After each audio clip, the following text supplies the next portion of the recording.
making a clay video for Alex Jones and also for child-free Diane, because these two people have been kicked out of YouTube, and Alex Jones has been kicked out of all kinds of social media websites.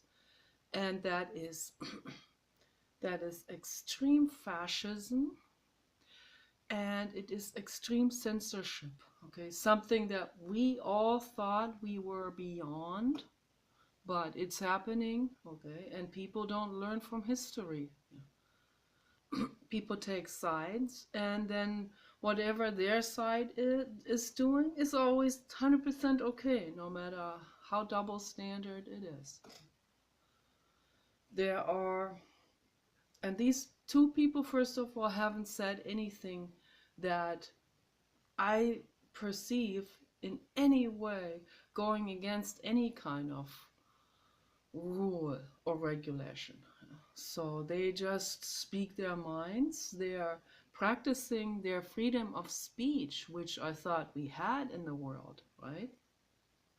And if they were anywhere else, if they were on the street talking somewhere where it's legal to stand and talk, which a lot of people do, then that what they said would be perfectly within the realm of legalities.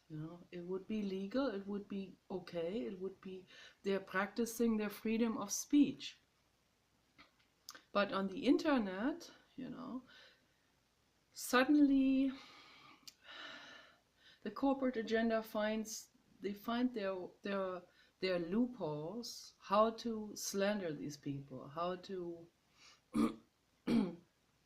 find some kind of thing that they can use as an excuse to delete their channels. And I think that is absolutely horrific, because social media is how people get information, how people find out about things. It has become basically some sort of news broadcasting modality. And if we don't have freedom of speech anymore in the social media realm, then we have censorship, we have dictatorship, and we have fascism. Okay? That's the direction it's going towards. And it's extremely sad and frightening for me to see, So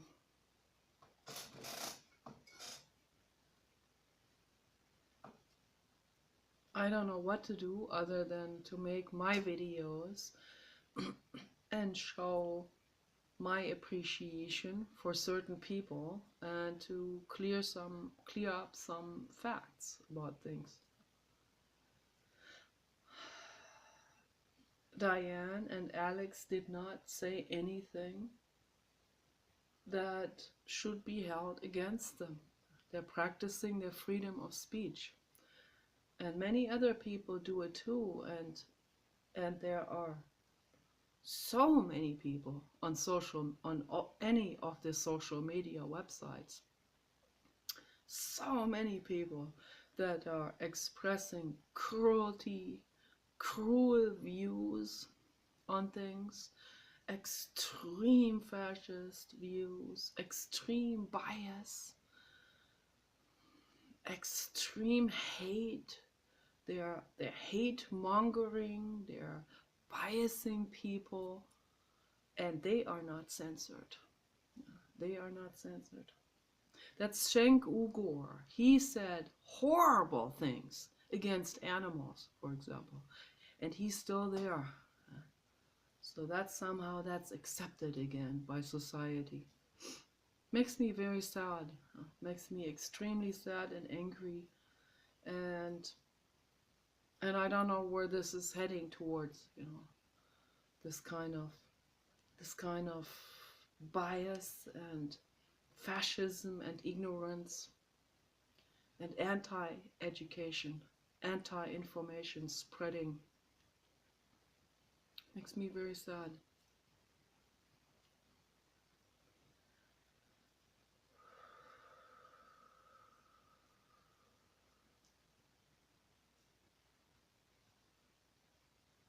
We don't all have to agree on things, okay? But we don't, it's more interesting if there are people with different views and we can get into conversations and we can bring our information together and inform each other, right? It's much more interesting and colorful to have that and not conform everyone to the same thought patterns and ideas and so on.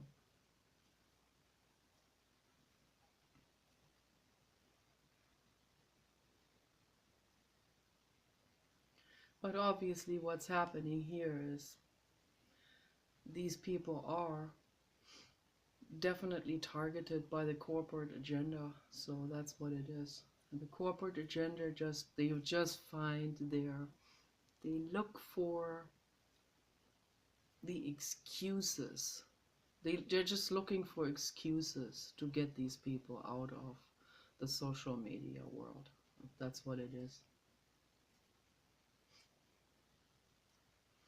Because they stand in the way of profit maximization. That's what it is. Alex Jones is for Donald Trump, and that is the leading reason why the corporate agenda is against him. Because the corporate agenda is afraid of Donald Trump. And the reason why they're afraid of Donald Trump is because they know that Donald Trump does not come from the Republican platform. Okay? They know that he used to be Democrat, they know that he's friends with the Clintons and Al Gore and Elon Musk and all the good people. Okay. They know that Donald Trump does care, and they are eyeballing him, and they are watching every move, and they are terrified that his next move is going to be green jobs and solar panel incentives. And that's what they're afraid about, because they want their oil agenda to keep running. They want to bring anti-information to the public, to go against Elon Musk, to go against solar energy, and to go against green energy. So that's what the oil agenda wants, because they live on their fossil fuel industry. They don't want solar energy to come in, or any other renewable energy source that will reduce their profit maximization. And that's all it is about. That's all it is about. Can you hear me? Yes, Are you upstairs? I'm making a video. You have left the heater on down here with all the windows open. Okay, sorry. Overheating me. Sorry about that. All the windows open.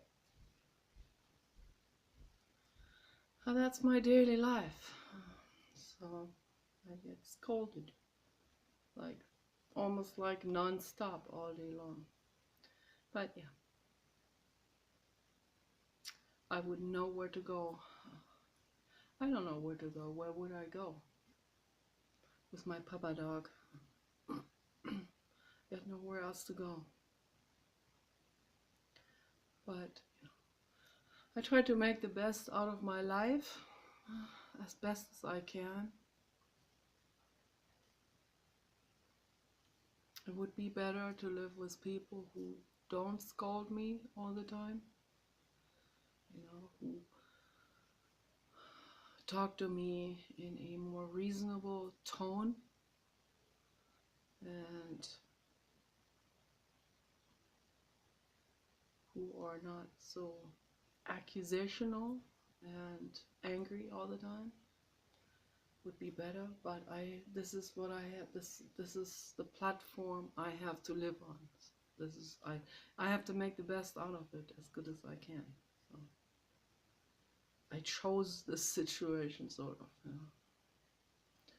And now I have to make the best out of it. And that's what we all have to do. We have to try to make the best out of the situation that we have, you know. If we're slandered, then we have to try to make the best out of that situation. Whatever we have, you know. It's like with the navigation system, as Esther Hicks pointed out, which is a very good example.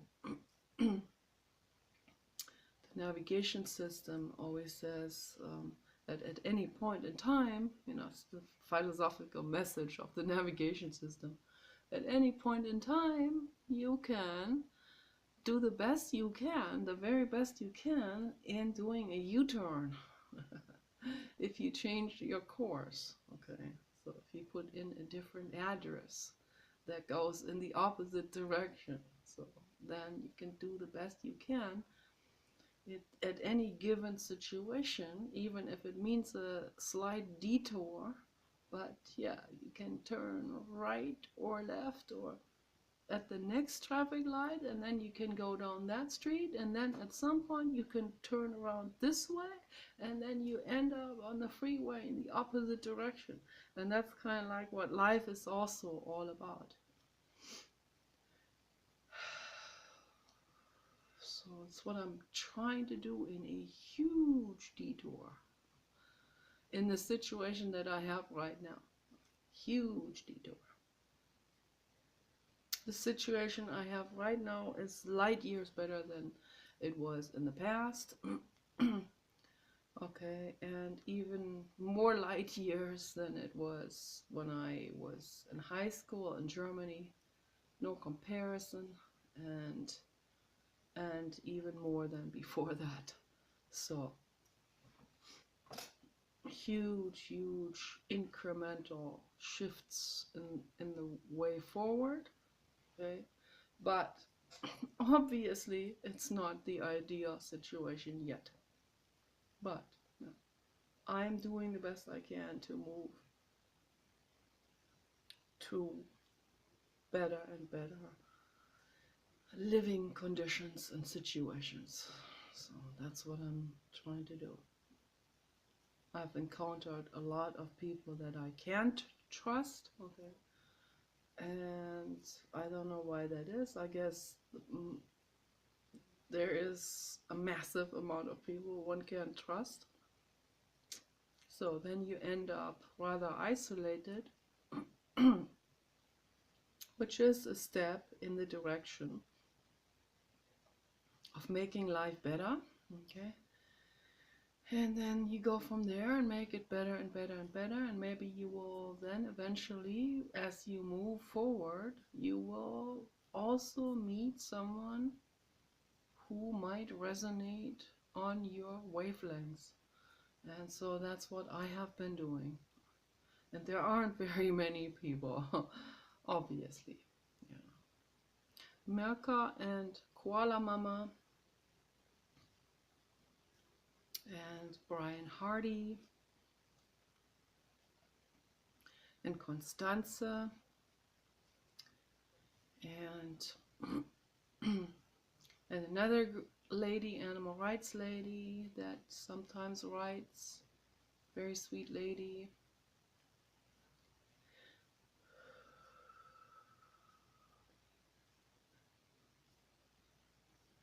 I'm not very good with names, so I would have to see a name like a whole lot of times before it kind of forms itself into a solid memory in my brain.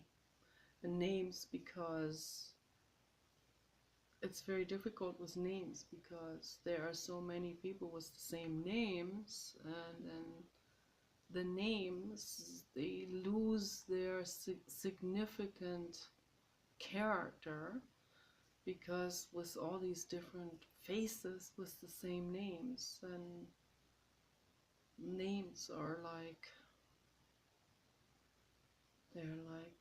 they're the same flowers, sort of, you know. And I don't know which flower is which, so that's kind of difficult. But sometimes I can put, if I want to remember a name, or if, like, for example, Georg Cantor, the mathematician. That is, again, a name that I have come across quite a bit in my life, because that is a German name, and I've seen these names in different combinations, and no concrete face has attached itself to it. But in this situation, first, when I was trying to remember him after reading about him first, then I was looking him up again, and I thought, what was the first name again? Joseph Cantor? And then I looked up Joseph Cantor, nothing specific came up. And then finally, in a roundabout way, there he is, the mathematician. His name is Georg. So then I had to create what they call a donkey bridge, and I had to attach George W. Bush to that. I don't know, I didn't know what else to do. So, okay, George W. Bush, George, Georg. Georg is just has the E in the end missing. So, and then I could, with the donkey bridge, and that's, by the way, that's how scientists also have discovered memory works the best, and that's how some people developed excellent memory, through the donkey bridges. So, the donkey bridges, you know, the donkey is such a lovely animal, you know, you create a bridge in the neuronal connections from A to B. And that is, he is George W. Bush and he is Georg Cantor. They have not much in common, but the name George and Georg have something in common. So, and then when the brain can hook these two together, however unrelated they are, it suddenly creates a donkey bridge, and it stays too. It stays much better than if you had just memorized this name in the way it sounds, you know. And that's also what I have to do in the future now when I memorize phone numbers or addresses or something like this. And I had for a long time I had trouble memorizing the number of our address, because it has 1, 2, 3, 4, 5 digits. So yeah, very difficult. And the male people, they really get confused with this number. They mix this house up with another house all the time. And my husband is getting really upset about that. Yeah, so I think male delivery people should really get into the donkey bridge thing. They should link up a specific house with a specific number. And they can do it by association. You know, they associate this house or that. Let's say this house is purple, and the number is 8, or something with a lot of 8s in it, or a certain 8 combination with other numbers. And I don't know. For me, this color here is 8. This is a synesthesia type of thing. And synesthesia helps a lot with donkey bridging, of course. Not everyone has it, but you know, whatever you associate, maybe you have a different color that you associate with 8, or with any color, with any kind of number. So any color with any number. And that might be idiosyncratic for every brain, very, you know, a unique color and number combination for each brain. And then that's how you work, you know. And then you won't mix up these two houses that have a similar sounding number, just with a slight recombination. So on first glance it looks like that is the number, but it's not. It was the other one. So then maybe you can create that donkey bridge, and it won't happen so often anymore. That can save us all a lot of money. It can save Jeff Bezos a lot of money, and Walmart and Home Depot and all of those stores, and it can save the UPS and Federal Express and postal service and government and taxpayers a lot of money. But that's why they want to create robots, because they're not taking their jobs that seriously. And then they complain in the end, when they're replaced by robots, they complain that the robots are taking their jobs. But think about why that is. Because a lot of people don't take their jobs seriously. And I see a lot of delivery people with a very pissed look on their faces. And like, I just want to get this over with. That's a really, really miserable way of living. And again, I couldn't live like this. I couldn't. No, I would rather do something else, like even if I make less money or have less stuff. So I couldn't live like that. There's no way. That's too high of a price to pay to work in a job that is miserable.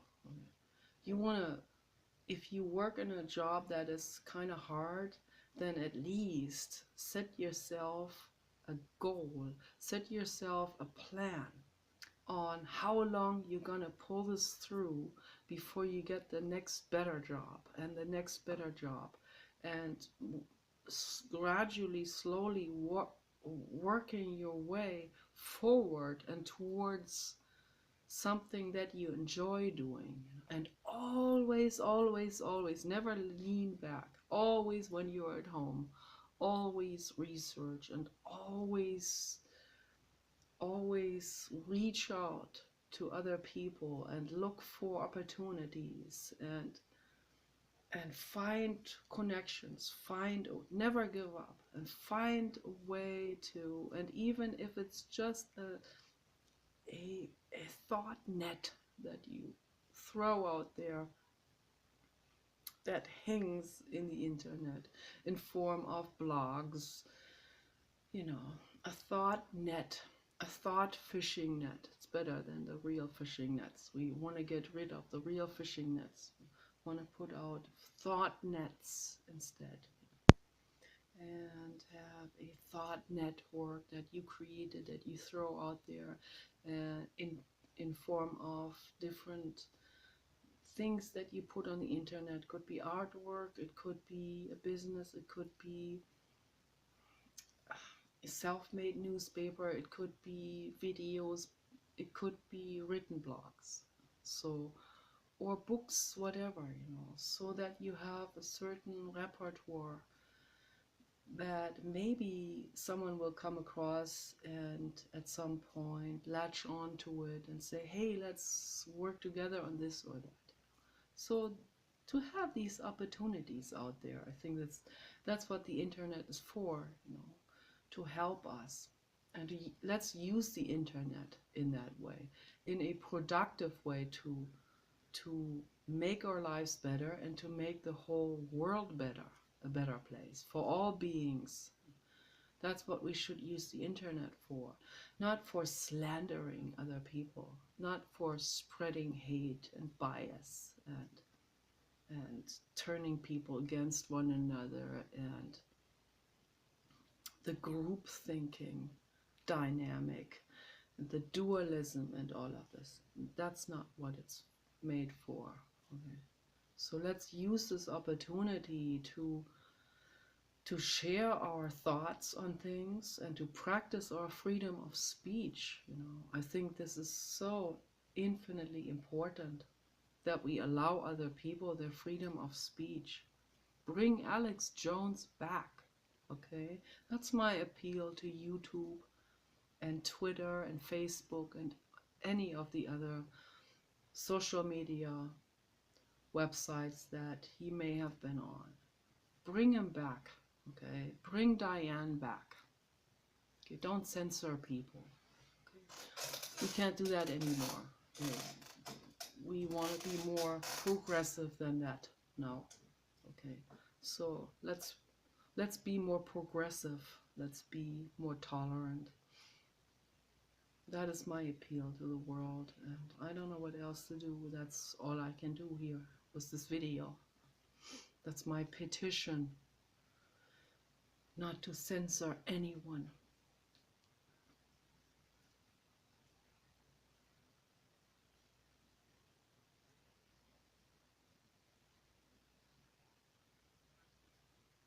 There are horrible people on the internet, that hunters that show their hunting, their murdering, and their cruelty and the horror and suffering, and that's not being removed. That's completely tolerated by society. There are Muslims that promote suppression and oppression of women, and that's not being removed. There are pedophiles out there. There are pedophiles who have written books even on their technique. It's incredible, and that was not being removed. And that was even on Amazon when they only had the bookstore in the beginning. And we petitioned, we wrote, and we said, this is intolerable to have a book like this circulating. That's not acceptable. Cruelty, that's not acceptable. Okay, that's not freedom of speech. That's someone who promotes cruelty. That's unacceptable. Okay, cruel things. But that was not censored. That was not removed because it got people. It maximized their profits. So that was more important. So I don't know if that was removed then later on, because some people spoke out, and there were many people of different opinions also that spoke out against that.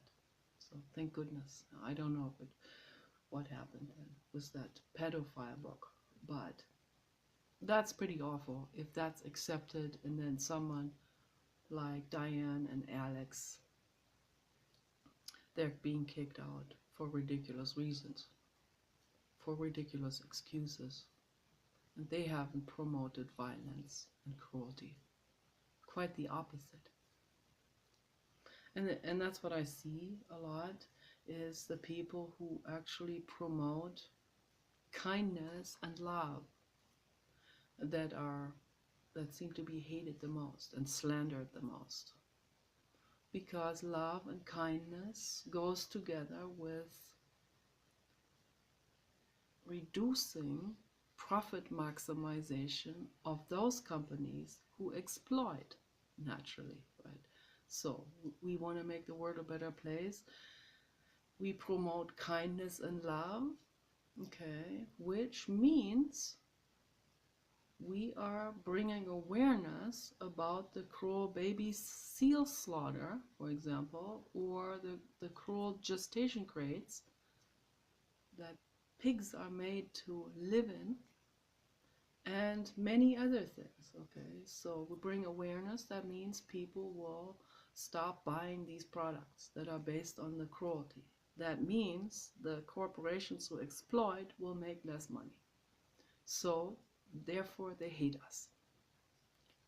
They should be very grateful to us few people who do something to make the world a better place. And I know that Diane also is an animal rights activist and always speaks out for the animals. So maybe that's one of the thinks that they are trying to, that's one of their motives that make them want to kick someone like her out. And then they dig into this, and they dig into their videos, and they try to find that one or two excuses, ridiculous excuses why they will get those people to be kicked out.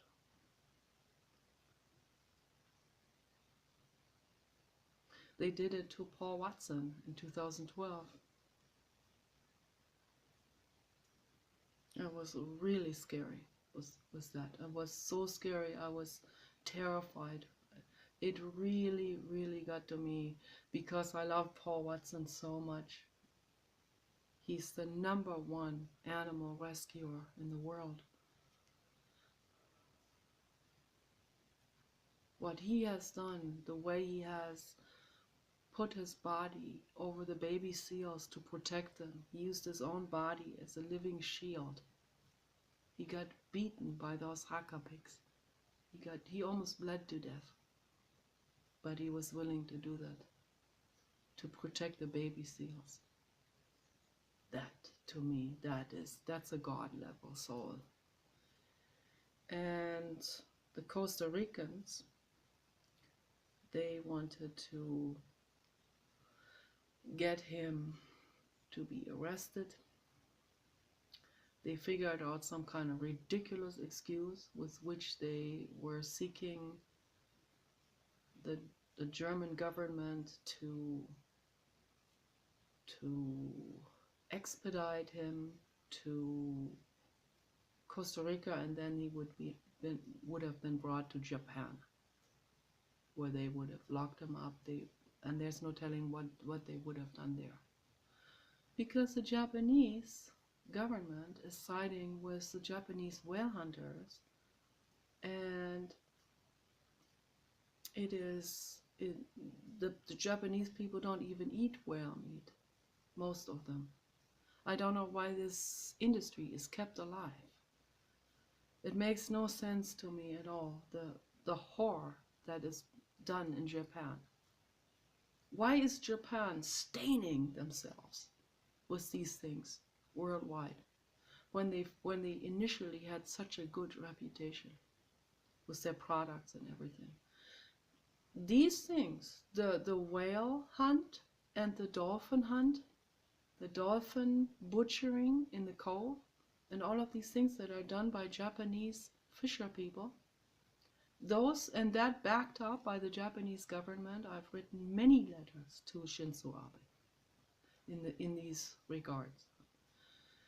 They don't do anything for the animals. They completely ignore the pleas of the animal rights activists.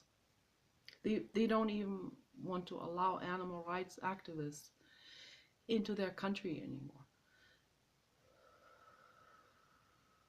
People are even quizzed why they are entering into the country.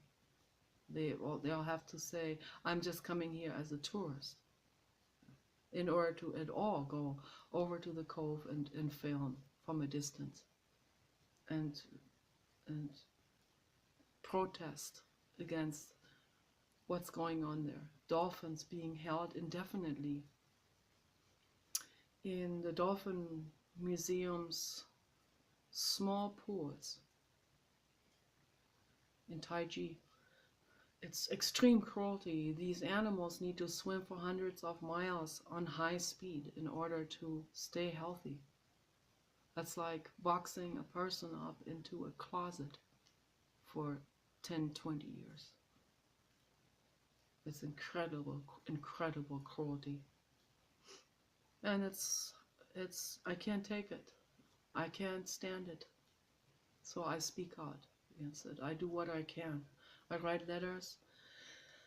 I try to educate other people on it. That's what I want to see this. I want other people to get into this. Not lean back and say, oh, the other people know what they're doing. No, they don't. You have to do something. You have to help. You have to educate other people. You have to educate yourselves. and you have to write letters, and you have to bring attention to these things, and you have to get into discussions, possibly with politicians, and possibly with lawmakers, and possibly with the chair people of the different countries. Very important.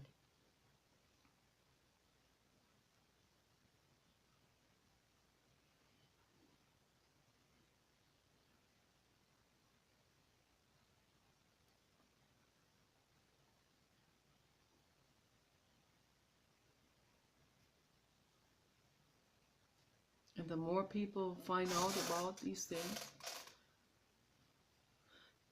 the more it's on their minds, and the more they are going to be challenged with these ethical debates, these ethical points.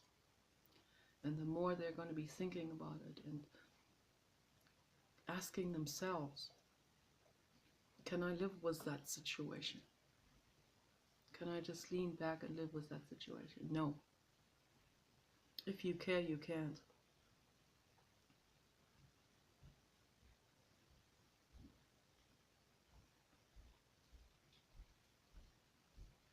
So what they did to Paul Watson, that was the ultimate horror in terms of censorship. Barack Obama basically completely took the sides of the Japanese whale hunters. It was horrible. Barack Obama wanted to continue the whale hunt for US territory. We stopped this altogether. A couple of thousand people, my husband and I included, we got that to stop.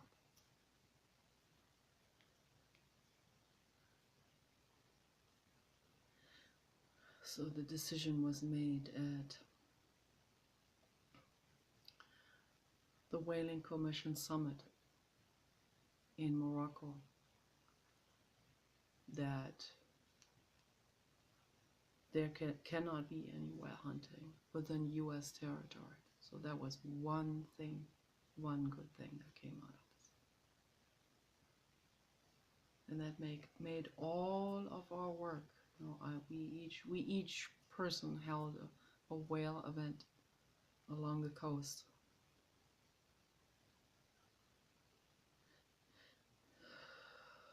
And that made it all worthwhile.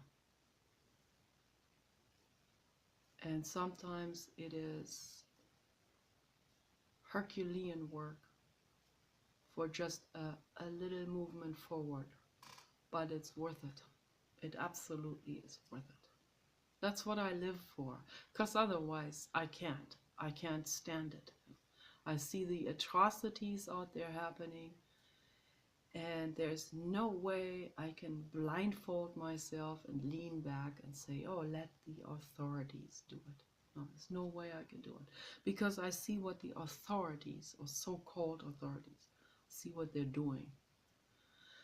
I see what they're doing to the animals on this planet, and it's unacceptable for me, and that's why I say if we care, we have to do something about it. And that's why when I lived in LA, that's why I went out there almost every day, petitioning for the whales to stop the active sonar with my petition board and my self-printed information sheets. Every day in front of stores, in front of Trader Joe's, Whole Foods Market, 99-cent store, standing there. In any kind of weather condition, talking to people, bringing awareness. Some people were violently opposed to what I was doing. I stayed calm. I explained the situation to them. So, only Barnes & Noble, they have kicked me off from their parking lot. And so that's why I don't want to give Barnes & Noble any more business. They deserve it that Amazon has taken their customers away the way they have treated me with that important petition.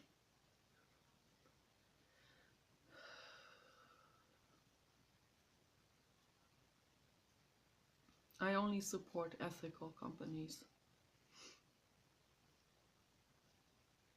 And I will promote companies on my own accord without being paid for it, without getting anything in return, if those companies are making the world a better place. Like Vala and, or like Dr. Hauschka Vala and Veleda. So those are my prototypes of companies that are making the world a better place, based on the philosophy of Rudolf Steiner. And I'm not an anthroposophist. I'm not religious. I like Rudolf Steiner though. I don't like any cultism, and any religiousness. Because religiousness always ends up being fascist. It always ends up being dualistic, we against them. That's the attitude. And even the anthroposophists are doing this against the wish of Rudolf Steiner. So Rudolf Steiner would have been very sad to see this. What some of the anthroposophists are doing, the way they are acting, childish acting, and all of this. No better than any other fundamentalist cult and so on. But that's how all these cults are. Each thinks they are better than the other, or better than any other. That's what they all have in common. There's a lot of Jesuses in the world that claim to be the reincarnation of Jesus. I would say at least 500. It's a guy in Russia, he claims to be Jesus. My goodness. Used to be a police officer, not respected by women. Didn't get enough respect by women. So he figured out, how about I become the reincarnation of Jesus? Then the women will respect me. And yes, he has succeeded with that. Now he has women cult members, and they are catering hand and foot to him. So, and probably sleeping with him and doing everything he wants them to do. Amazing. But you know, the people who cater to him, they have only themselves to blame for that. They should not be mad at him for that. It takes two to tango. It really does.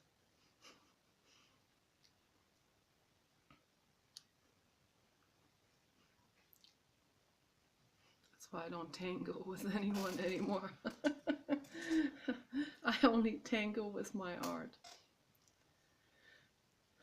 Because my art doesn't exploit me.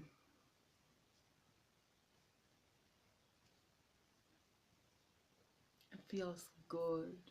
Good, good, good. Feels so good. It feels much better to even be a hermit and have your art than to be around other people who you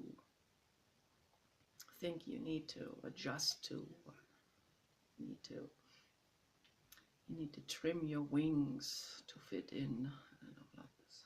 So yeah, at the same time it gets very lonely often. Like yesterday, it gets very lonely and it gets very painful. But then what I do is I allow that to be, and you come out stronger after you've gone through this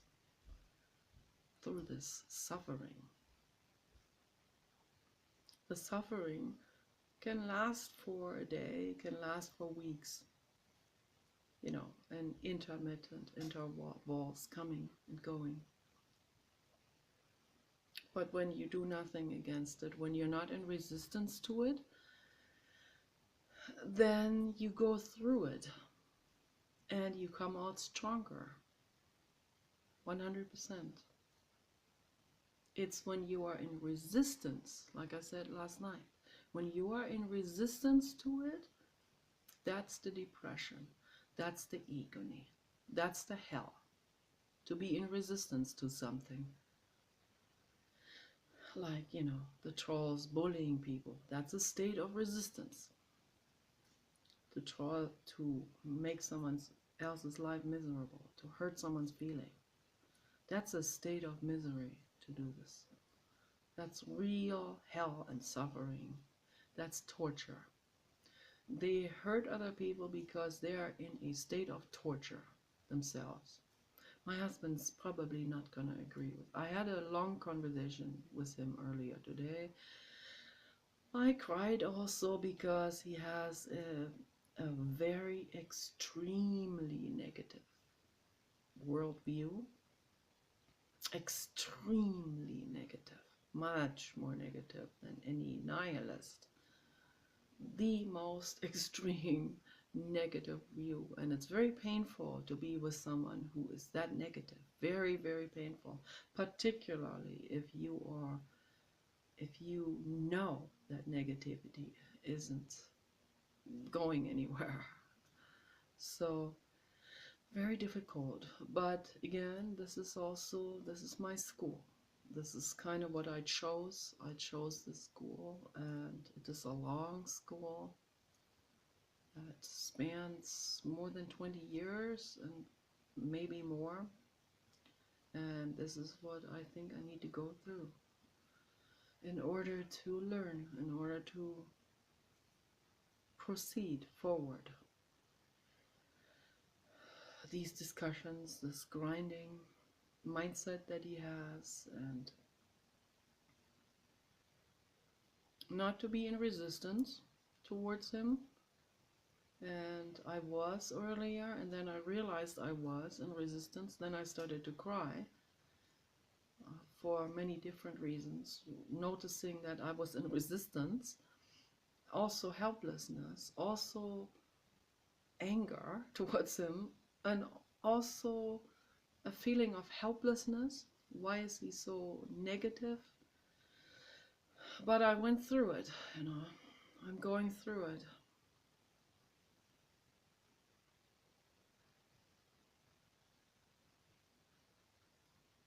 And then we kind of like, we ended up concluding the discussion